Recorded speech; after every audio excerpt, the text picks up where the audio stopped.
On the show tonight, the NPP Primaries, getting the party ready for 2020. That's all it is about for the New Patriotic Party. And we're going to be looking at what they're planning. The party on Monday opened nominations for both the presidential and parliamentary primaries, and it's going to happen on the 25th of April, both really.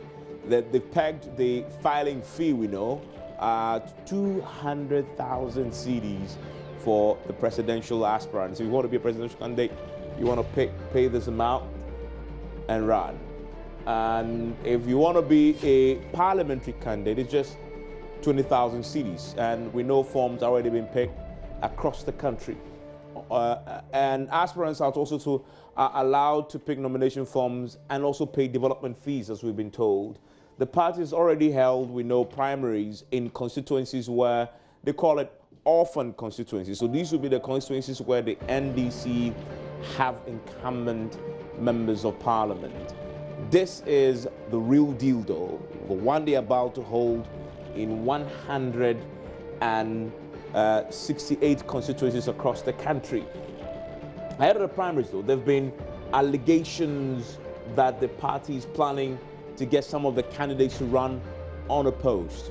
That is a position that the party has denied. It hasn't stopped people from still making and putting forward those claims, especially in the Ashanti region. We'll try and interrogate that a bit more today on the show.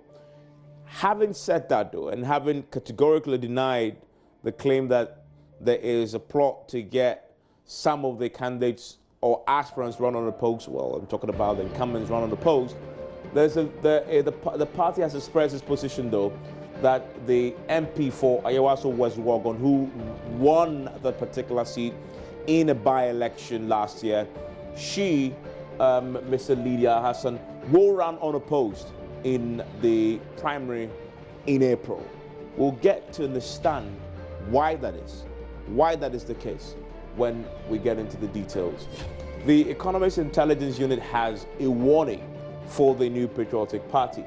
They say that they predicted an NPP victory in the 2020 elections, with the caveat, though, one that the party's decision to hold the primaries in April will leave them very little time to deal with the cracks that will emerge.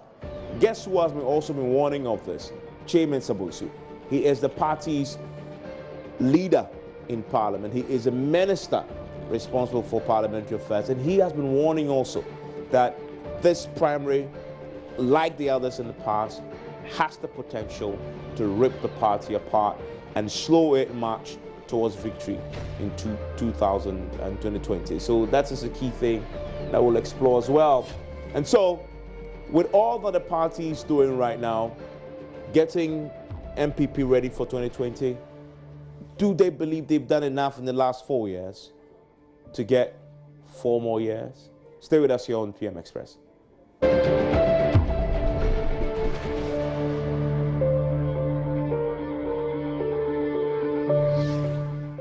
And you're live on PM Express tonight. My guest in the studio is a man who needs no introduction. With the elections some 11 months away, he is a man to talk to. He is the man who organizes everything for the New Patriotic Party. If it has to happen on the ground, he will be the man. And you know, elections are won on the ground, not in offices. And so the national organizer for every political party, especially in a country like ours, is arguably one of the most important portfolios you can hold in a political party. And I'm delighted to say that I've been joined by Sami Uku, who is the national organizer of the New Patriotic Party. I'm grateful that you could join me, Sami. Good evening. I haven't seen you in a while. In a while. And Happy New Year to you. Thank you. Same to you. And the last time I saw you were on a walk. Oh, yes. I said, okay, Evans is keeping faith for the vigorous campaign I heard, election coverage. Yes. Okay, good. Yes. Good, and we're planning, we're going to be touring the country with you and others and etc. Watching what you do and reporting for the people. This is an adventure we will be glad to invite you guys to Yes. join. But are you looking forward to it, though? Because every election, I'm dreading it because last 4 years was crazy. I went to every region. It was tough and hectic. never forgot what happened to me afterwards. Constituency. I went to every region and spent one or two. Exactly. Okay, But you so went to 275. Oh goodness! And you're looking forward to it again? Yes, I mean for every politician, there's a cycle that you come under the butcher's knife every 4 years. So. But that must fill it with dread. The medicine is bitter, but it is necessary. It is. Because if you want to get re-elected, you have to campaign and work hard for it. And for the NPP, we are clear in our minds that we'll work ×2 as compared to what we did in 2016. The NPP is not going into the elections complacent. We're not going into the elections with the thinking that we are the ruling party. So just our track record will speak for us. No, we have to trumpet our track record. We have to move beyond our comfort zone. And we have to campaign as if we are in opposition. And that's definitely what we're going to do. Are you sure you can manage that? Because the truth is you're not in the position. That's what I'm saying. That's why the mindset, the attitude, and our approach to elections, especially whether in government or opposition, for us as a party is crucial. For us at national leadership, we have also had solid orientation and workshops for our regional party leaders, doing same at the constituency level as we speak. Elections are won on the ground, and you expect that as you trumpet your achievement, and this election is going to be fought on the track record of these two major political parties. Thankfully, you're the last 8 years, both parties have been in power. That's correct, and the good news is both gentlemen leading. Yes, and both gentlemen leading at the helm.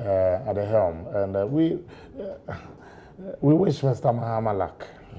As you're not wishing yourself luck, you're wishing they are the person. Like you have no control over what they do, you have control over what you do. We wish the NPP family success. Okay. And we wish Mahama and the NDC luck.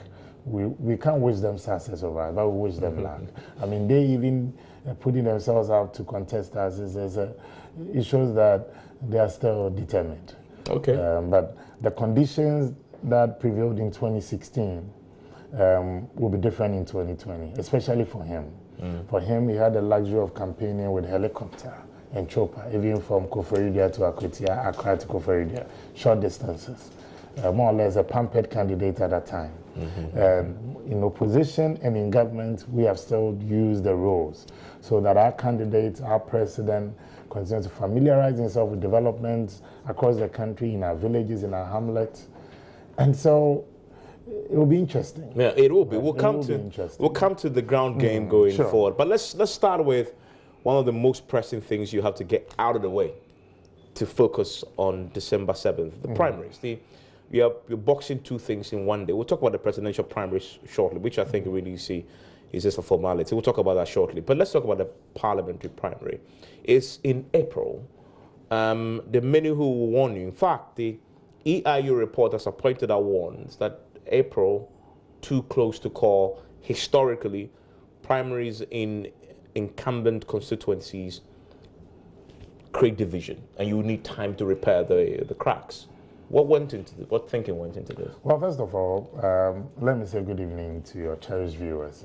For every elections, you're bound to create divisions. That's the nature of elections across the world. Even when it's a family contest, you still have that situation. And we are not oblivious of the fact that it's a political party. You have different interest groups. Then that's why there are leaders as well. Leaders are elected to manage the process, to make sure that there's fairness, there's equity, and to ensure that each and everyone is given a unique opportunity to exhibit his talent, to show his determination, and prove to the electorate and the delegate that he or she is the best person to get elected. And so in the wisdom of the party, we had our own program for the year. Mind you, we elected our candidates for the orphan constituencies last year.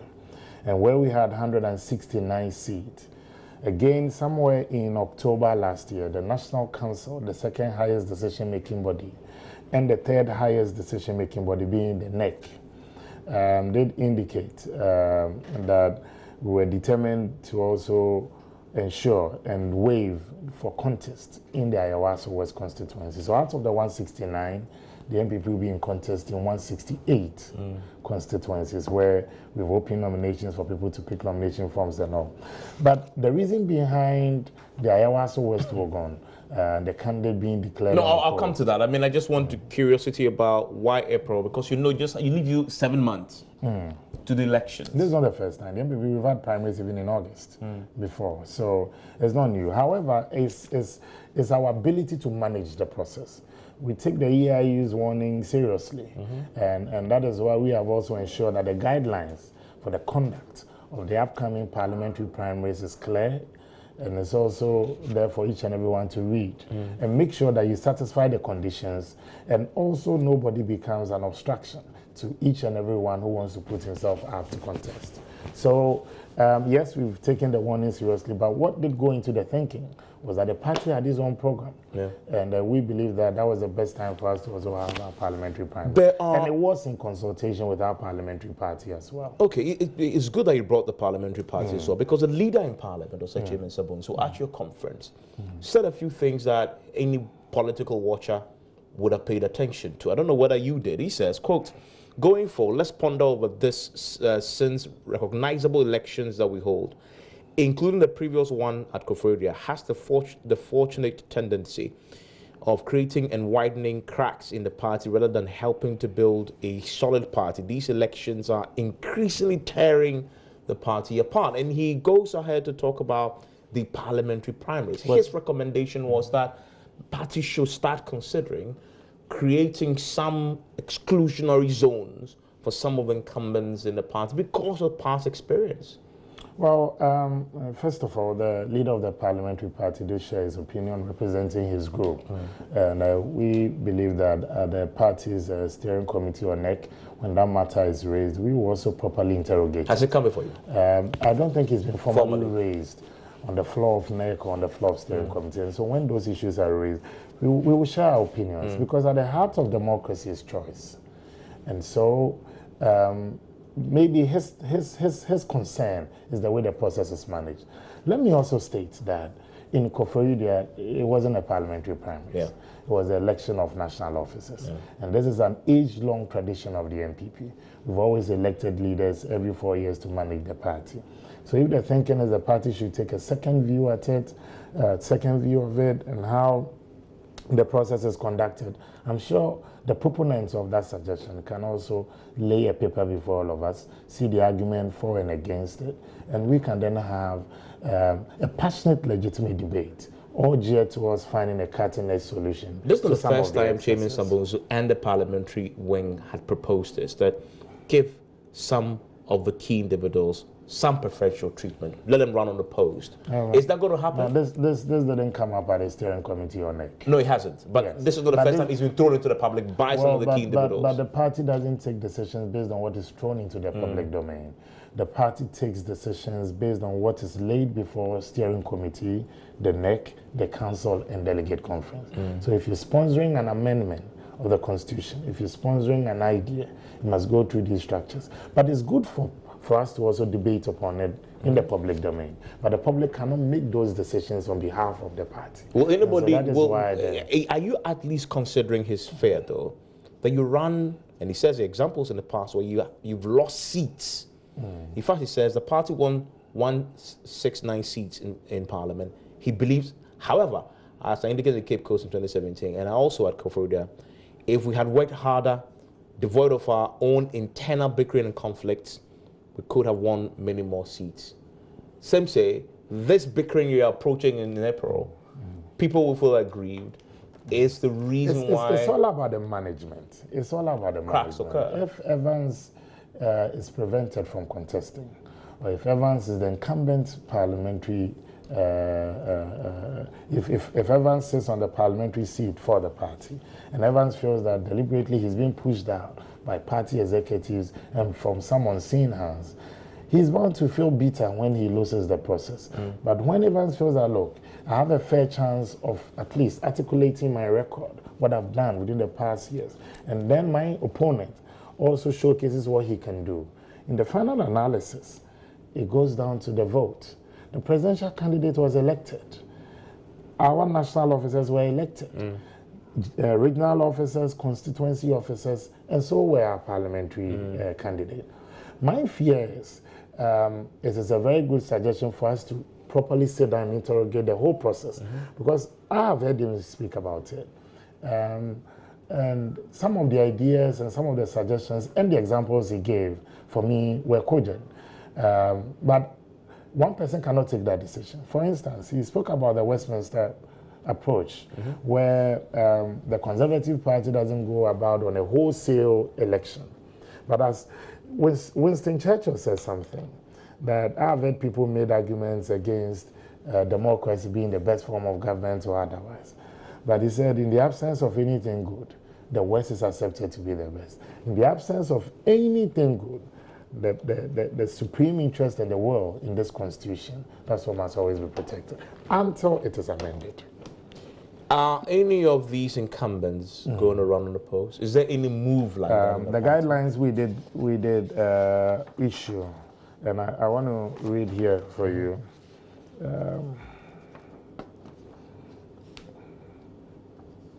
Okay, it did state that nobody should be prevented from either, in the event that a prospective aspiring candidate is denied access to purchase nomination forms at the constituency level, he or she may do so either at the regional secretariat or national secretariat through an appeal. And then it goes further to say, should an APC, that's aspiring parliamentary candidate, suffer any obstruction in the final filing process at the constituency level, he or she may file at the regional secretariat or national secretariat at the office of the general secretary. So it is clear that nobody should be prevented and nobody can be stopped. There are some categories of personalities. But that's not exact interpretation of what you read, because the first one, he said you can pick the forms if you're prevented from the constituency. Let me read it for you. From the constituency on appeal. No, well, on appeal, technically, at the regional or national. If your constituency denies you, yes, you can pick at the regional, national. Yes, on appeal is the instructive word. My question to you on is, appeal means just writing to state why you were prevented from picking. Why should the person has been prevented? It's not his fault has been prevented. But you owe it as a duty to pick nomination form. Exactly, and then somebody has prevented me from doing so. And that is why there are other offices that you can pick the forms from. From the constituency, if you are denied, you can go to region. If you are denied, you can come to national. Appeal suggests that it is not of right. Somebody has to consider the appeal to see if there's merit in the appeal. I mean, for instance, but it sort of creates a certain emergency situation. Let me give you a scenario. If the constituency party and in the public domain, there's a known criminal, for instance, wants to pick a nomination forms of the NPP. In as much as the NPP is also seeking to also rake in some money to run the affairs of the party, there's a party that also must also consider its public image. So if that person is denied that opportunity to pick nomination forms and you come to regional or national, we deserve to know from the constituency party why that person was denied. But it's not the wrong position to take. That's why the vetting process is there. Well, you buy the forms, you file the nominations, you vet the person. That is when you make a decision whether you can go on or not, when he is showing an interest. Yeah, but the door is not Picking closed. form is showing an interest. No, but the door is not closed to you when you are denied at the constituency. My fear, I don't have any fear. The question is, the way you've written it will empower constituencies to reject people. No, I don't think so. Because they'll say, if they say, we rejected, you go and appeal. We deliberated on this matter at the joint NEC and National Council meeting last year. We also deliberated on this matter at the National Council meeting last Thursday. And so we do not envisage that people will be deliberately prevented. Why didn't you simply give a directive to the constituencies? Nobody should be denied access to buy forms, period. Well, I mean, it's not as straightforward as you want to suggest. Why is that? That's why I've given you an example. You've talked a lot about democracy. You've quoted, democracy is a guided process. Yes. Yes. So that's what I'm saying, that I cannot imagine that somebody who is a known criminal living in my neighborhood. I've put the point here about vetting. You have the built in there, a vetting process. The definition of vetting is to do exactly what you're doing, not at the point of buying forms. Let me give you a typical example, and let me also use this opportunity to clear this. I have said, at the last council meeting, I think your problem is the language that was couched. The way you've couched it. The way we've Why don't you couched just it. simply direct And them that is, not that, to that is prevent the people? direction of National Council.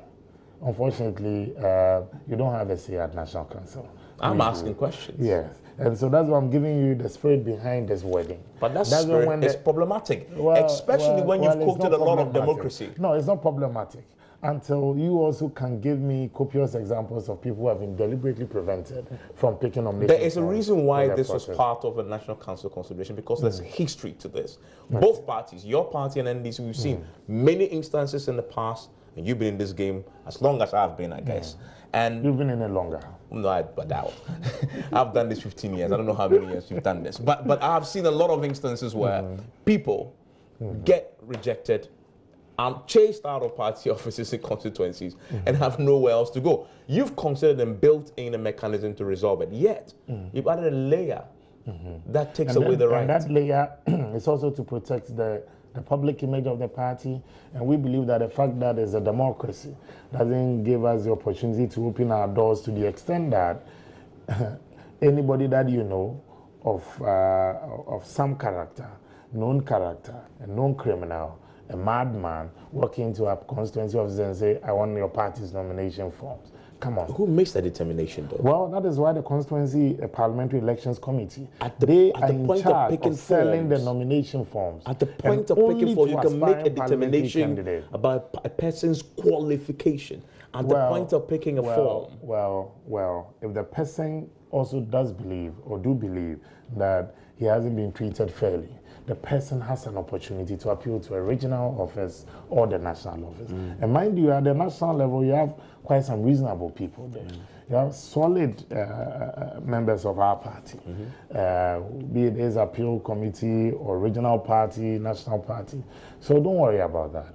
I'm not too sure you're going to encounter many of these instances. Maybe none. We'll see. So you're categorical, and you've quoted from the, in fact, that's what your answer was when you quoted this, that nobody's going to run on the post in at least the constituencies across the country. At least in the 168. The suspicion has been there. The 168. That there's some engineering. From where? There is the letter of what you've quoted, and there is the unseen hand in the process of engineering places where people will go unopposed. We know political parties tend to do that. That is a fear of some of the candidates. What do you say to those who hold that fear? I think they should be rest assured that the process will be fair. And we are going to ensure that each and every one is given a unique opportunity to showcase what he can do for the NPP. Lydia has. And also, you must also outline what you can do to help us maximize our vote in the constituency. In the case of Lydia Hassan, also was Wagon. Yeah. She's running unopposed. That goes against the grain of what you just told us. Well, I disagree with you. Sometime October 21st, 2019, the National Council unanimously resolved that the current MP for the constituency, that's Ayawaso West Ogun, be made to go unopposed. And then on the basis of that, the National Council again passed the resolution that whoever is elected or selected as our parliamentary candidate in a by-election less than 2 years to a general election shall be maintained as the party's candidate in that general election, unless the candidate decides not to contest. And the reason is? Well, it's been a convention in the past. It's been our tradition. We only deviated from this norm somewhere in the mid-2000s, where you had a candidate in the Offenso South constituency, where the party decided after broad consultation that we needed to open it up for contest. But from there, we've had several instances where the party has ensured that the candidate for us in a by-election, unless the candidate is that bad, the candidate is done. The candidate has done an irreparable damage to the constituency or the party. But other than that, upon this resolution of the National Council, from this day of our Lord and moving forward, anybody who is our candidate in a by-election 2 years before a general election is expected to be maintained in the impending general elections, unless the candidate decides not to contest. Is there a built-in mechanism to deal with the divisions that this may create going forward? Have you thought about this, and is there a strategy in place? Well, sure, and that is why we are actively on the ground, and that is why the party's channels of communication is also widely open. Our research and elections team are also on the ground as well. And for any decision you take that has to do with people, the sentiment, the emotions, you don't expect each and everyone to be happy, but you manage the emotions, you manage the process. If it's for the common good of the party, and in the case of the NPP, the party remains supreme and is bigger than any individual. So unless otherwise determined by National Council, this is the decision of National Council. Okay. So in terms of the division, we know in the past, the history has shown that people get so disappointed, they either say things that hurt not only the person's political career, but the party as well going forward. True. Some even break away from the party. Joe Sowusu, he's currently Joe Wise is an example of that, and he has shown actually that sometimes that's a good thing to do. I mean, so I just wonder whether I'll plead the fifth on that. I know, no problem about that. But has the party thought about that, and what mechanisms? I mean, clearly, what is the directive on that? The moment you go for independent, clearly that means you want to be out of the party's domain. And so, again, each and every aspirant is going to be made to sign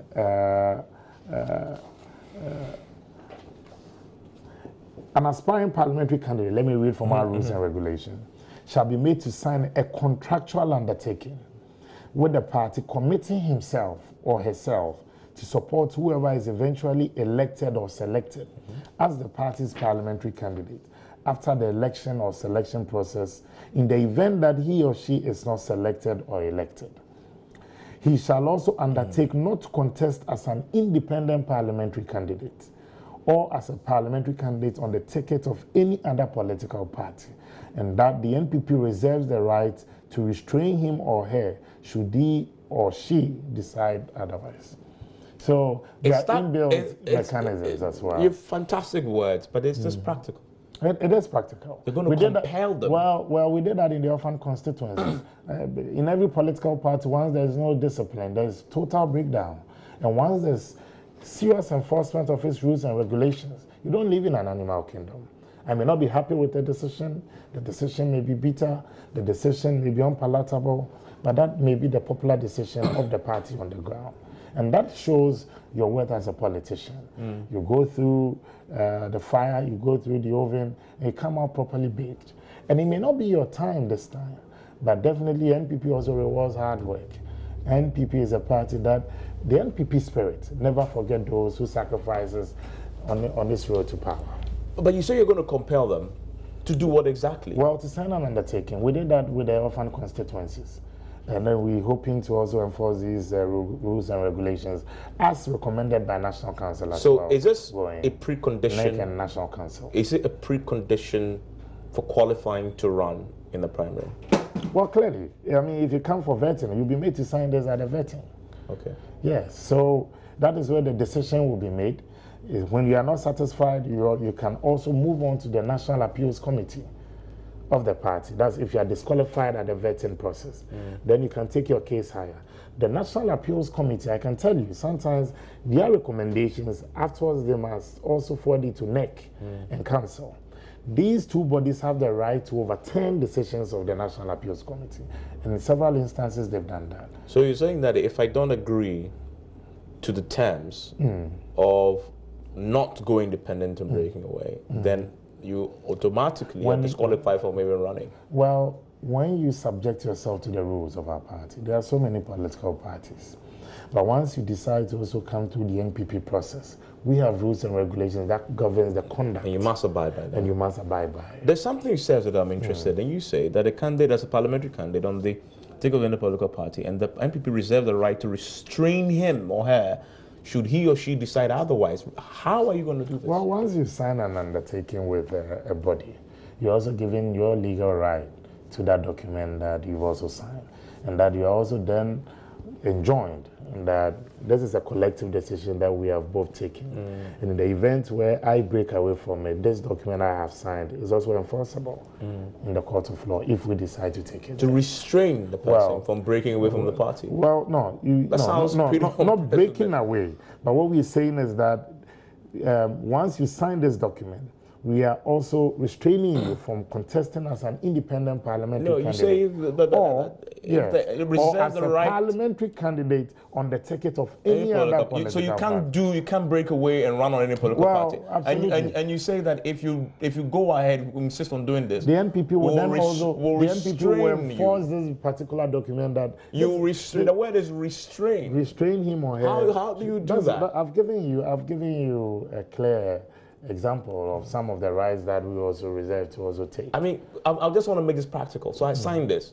I get onto your Unless ticket. you don't believe in what you're signing. And you're supposed to read the small print as well. Well, this is not in small print. I hear you. I mean, I sign this, yes. Go into the primary, lose.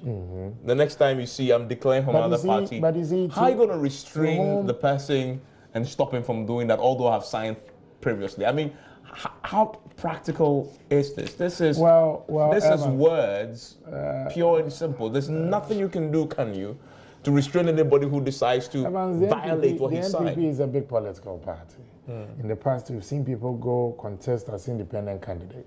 And as I speak to you, they are struggling to even get back into the NPP fold. No, Joe Owusu's case is not that, one. You plead the fifth on that, but I keep bringing it up. I plead the fifth on that. But I can give you other examples of some who were even appointees under the Kufuor era. And they did contest as independent candidate. And up to date, they are struggling to even get back into the NPP. Some have been pardoned. It's a process. We've also seen people who contested, as independent candidate, more or less. And also people that after primaries, they decided to also break away and all that, blah, blah, blah. As I speak to you, the General Secretary's office has several petitions of people who want to even get back and appeal, want to get back into the NPP fold. Understandably. And you are in government. Well, not necessarily. In government or opposition, the NPP is a formidable force. And I'm not sure you even underestimate our strength, even in opposition. And so it's always in your interest to even remain in it and fight someday for it to get to your turn. Okay, so that and everybody understands this. People have accepted that you're going to crack the whip in that manner. We are going, because look, as you indicated, we have a very short period from April to December. And so if there's no discipline, if we don't enforce our own rules and regulations and guidelines, and the Constitution, the spirit and letter of our party's Constitution, there's no way that we can get out of the situation. So once we are clear and we are also fair, that if Evans does say that it's wrong, it's wrong. If Euku does say that it's wrong, it's wrong. That is the only way you can also build that confidence in the system and in the process. And again, we've sent out quite some very solid people onto the field to also help manage this process. We've zoned the country into about 5 zones. And, okay, so we have the first zone being Ashanti region. The Ashanti region will stand on its own as a zone. And it will be led by the General Secretary, will be the chairperson, Aziz Futa, who is our National Nasara Coordinator, and lawyer Gary Nemakon, to lead the parliamentary vetting committee process there, and also manage the whole election body in the region. The Zone 2, you also have Ahafo region, Bono East, and Bono regions, also having our first vice chairperson, Madam Rita Talata Sobare, as the chairperson of the committee, assisted by Nila Yeskwa, Deputy General Secretary, and Henry Nana Boache, our National Youth Organizer. You go to Zone 3, you have the Eastern region, the Greater Accra and the OT regions. You have Nanobri Bwanyo, our Deputy General Secretary, Aro Solomon, a member, and Madam Kate Jemfo, our National Women Organizer. You go to Zone 4, you have Mr. F.F. Anto, our second National Vice Chairperson. You also have Ofurie Siama, who is our Minister for Transport, and Frank Davis, who is also our board chair for DVLA and a constituency chair as well. They are in charge of the process in Central, Western, and Western North. You take the Zone 5, which will be led by the third vice chairperson, Mr. Michael Omari Wadie, assisted by myself, the national organizer, Samir Okuden, a deputy national youth organizer, Joseph Kwayaja. And we are in charge of the northern region, the northeast, the savannah, the upper east, and upper west. So we are sending our best foot onto the field. And these are people that we all know what is at stake. And so we will ensure that the process is fair, it's open, and each and every one deserves the right to at least participate effectively once you also satisfy our criteria. The presidential primary, do you expect Nana-Addo to have a contender, a challenger? Well, we also did open nominations on Monday, just as we did for the parliamentary areas. And there's pursuant to Article 13(2)(6) of the NPP Constitution, and as amended, we've also opened nominations for the presidential primaries as well. And I don't foresee anybody contesting, anybody picking nomination forms. However, the party must satisfy its constitutional provisions. And so, so far nobody has picked. The president is also yet to pick his forms as well. And from where we sit, we don't foresee. However, our doors are still open. We have a whole month. It's 1 month for the president to pick and file his nomination form successfully. So we wish all candidates in the parliamentary process well. If nobody picks, what does your constitution say as far as the presidential candidate is concerned? Well, would you still go ahead and have him voted for, or it would be by an acclamation? Well, we will still have to go through the process by going through a National Delegates Congress. For instance, in the party's constitution, where there's only one contestant for nomination as the party's presidential candidate, the National Congress shall acclaim his or her nomination as the party's presidential candidate. So there won't be actual casting of ballot for him if he's the only person? By close of polls? Yes. By close of nomination and vetting process? Exactly. And then we will have a National Congress. Of course, that will also be across the constituencies that day. On the same day? On the same day. To acclaim the president? That is if nobody comes forward? That's if nobody comes forward. As you say, you don't expect anybody to come forward? Yes, but unless you are interested. But I've heard, from where I sit, I mean, rumors of some individuals who may be interested in picking up forms to contest the president. And they've been meeting meetings. You have how many affiliate stations? Countless. No, Joy. We have multimedia. A dozen across the country. Unfortunately, we haven't heard these rumors. The reason why I asked was that maybe you have picked some signals we are yet to pick. But from where we sit, we haven't. The meetings can go on. Maybe, possibly, it's not for this election. Maybe it's for a future project. But from where we sit, I don't foresee. Look, when President Kufuor was going for a second term, he didn't have any contest, if you recall, in 2004. And the NPP has a spirit. We believe that when we have a sitting president, and the person has also performed creditably in this case, just as President Kufuor also did in this case. We normally give the person the peace of mind to concentrate on the affairs of the state and then encourage him to do more for the citizenry as well. And then the best we can do normally when we have a sitting president is to give him the encouragement and the support so that he can also move the nation to the next level. So maybe when you pick the signals, you can let the asylum down headquarters of the party. And then we can also have a discussion with the person. Will you vet the president? Of course, the president will be vetted. You vet the president will be vetted. What's the point of that? When the person he qualifies to be the president of the republic, and you have still going to vet him for. Let me give you for the sake of formality. Let me give you the presidential vetting committee. It's chaired by Mr. Peter McMahon, the president, the chairperson for the committee, the former national chairman. Lawyer Frank Davis is a member. Mr. Secha Bankwa is a member. That's the MD for Prudential Bank. You have Madam Rita Sobari, Affairs Vice Chairperson, Honorable Yaoba, a former Member of Parliament, Madam Elizabeth Onhene, Honorable Hakman Owusu-Agyemang, Honorable Cecilia Abnadapa, and Honorable Oboshisai Kofi. These are members of the vetting committee. And the president himself, if at the end of the day he's the only candidate who picked nominations, one thing I love about him is he always subjects himself to the constitutional processes and provisions of our party's constitution and that of the country. So we're going to take a break. When we return, the voters register is on the agenda. The party, the National Democratic Congress, and its allies were in Ashanti region today demonstrating. The news out of that is they have decided to suspend their protests that they've planned for the rest of the country and given 1 week for the advisory committee of the EC to get the EC to begin the consultations as they have directed. I will ask Sami Uku's views on the voters register and the NDC's position now that we have 18 civil society groups backing that particular position. Is the NPP alone in support of the EC. Stay with us.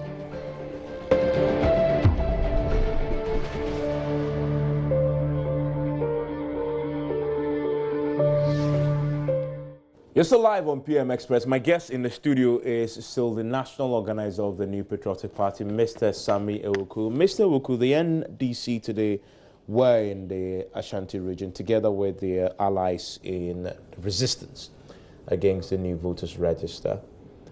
They have in their corner 18 civil society groups who also oppose this. The NPP is increasingly isolated in your support for the EC. Well, first of all, I don't know what you mean by increasingly isolated. You also had about 7 political parties, including the NPP, throwing their support for the Electoral Commission. But let me even say the NPP is alone. Let me advance the argument that for us to us is at the core of our elections. In the 2012 presidential election petition, Justice Atuguba and Justice Ofadinyora, in their written judgment, advocated for a credible register because to them, a credible register is cardinal to elections and elections. And that a register that is in doubt affects the credibility of an election. You see, the then Electoral Commissioner, Dr. Kojo Afaridan, had problems with some of the figures because it just couldn't add up and didn't add up. Because if you look at the numbers of those who registered abroad at diplomatic missions and all, for 240,000, when the EC was pushed to the wall to even submit those lists, they couldn't produce in excess of 1,000. Again, in the heat of the Charlotte Osei Amadou Sule crisis, the then Electoral Commissioner and her deputy, Charlotte Osei accused Amadou Sule of creating polling stations illegally. You create polling stations, and what goes with polling stations is the electoral roll. You cannot have a polling station that is idle without an electoral album. People must go there and cast their ballots. Again, let me also take you to 2 other arguments. Charlotte Osei in 2016, they set up the Justice Scrap Committee after the Let My Vote Count agitation.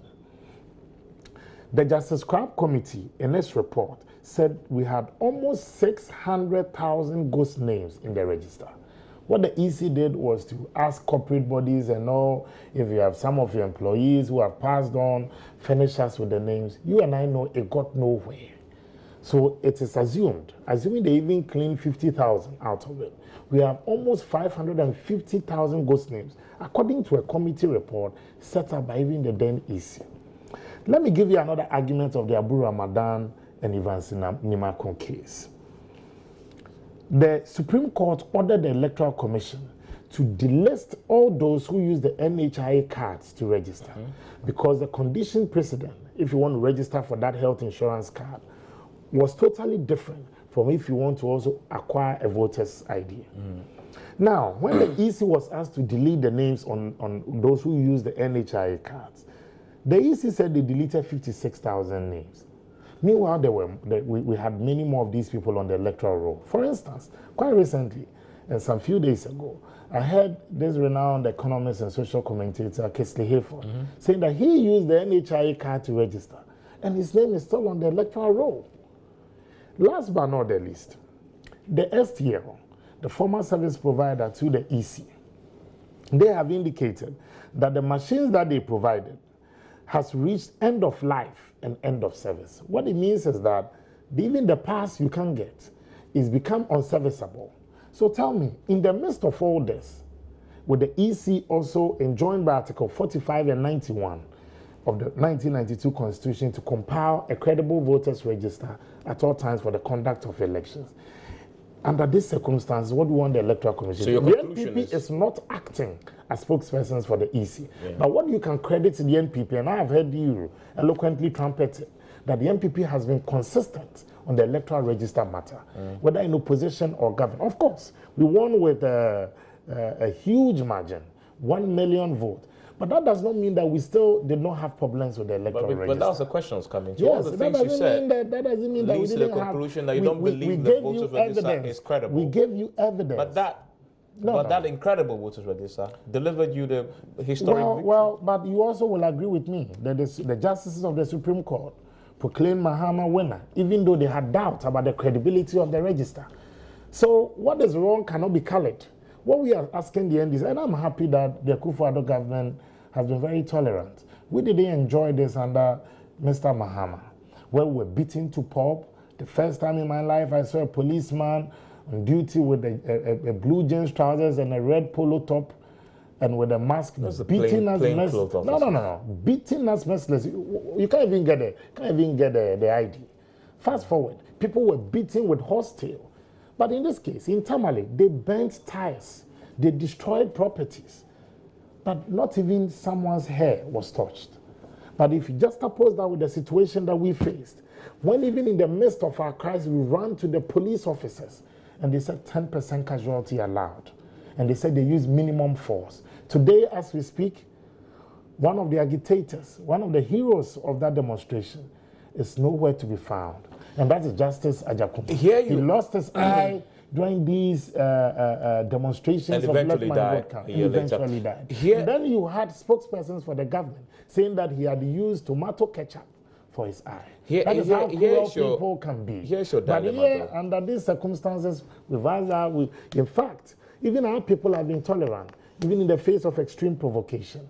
But I think what we shouldn't do is to box the EC to a corner.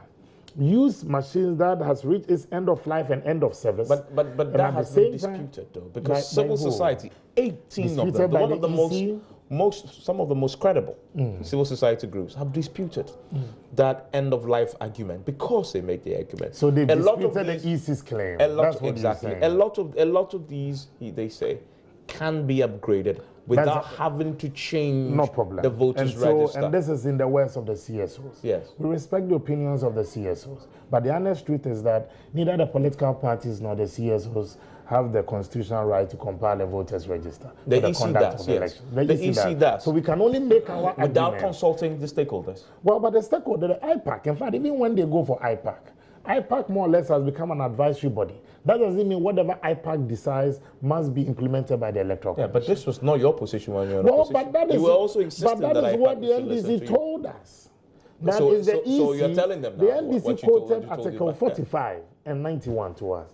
And in fact, when we read it, we realized that Article 45 and 91 gives the EC the sole right.